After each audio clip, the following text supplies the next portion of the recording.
This is a very basic video on how f-stop and aperture work. This is the first part of the 3 parts of the exposure triangle. We can see that's our f-stop at a 1.5, and that's our f-stop at a f16. So what does that do, and why is it f-stop versus aperture? Best way for me to explain aperture versus f-stop is aperture is basically your window, and f-stop is gonna be opening or closing your window. So if we want our window open, it's gonna allow more light in, or if we close our window, it's gonna allow less light in. So that's where the f-stop numbers come into play.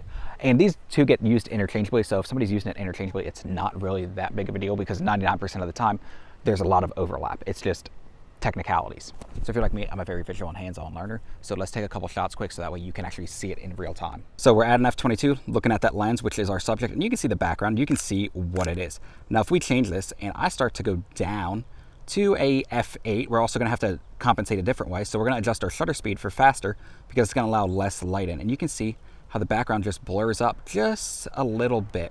And we're going to go for that nice even exposure, and you can just see the background's more blurry.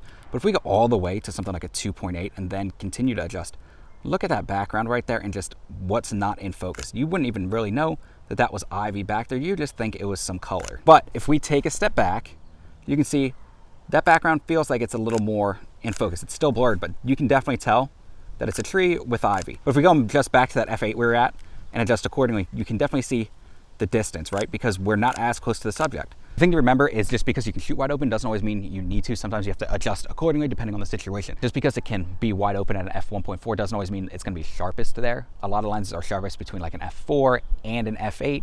So if you're looking for sharpness and crisp detail, you might wanna be in there. But if you're looking for that ultimate blurry background, you might wanna have it super wide open. But if you're shooting in like a low light situation, maybe you want to have it all the way open at a 1.4. And then if you want to practice at home, set up a sitting subject like I did, drop your lens to the widest it can go. It might be a 2.8, it might be an f4, and just set it there. Then jump up a little bit, throw it on whatever your editing app is or your computer, and just take a look at the difference between them.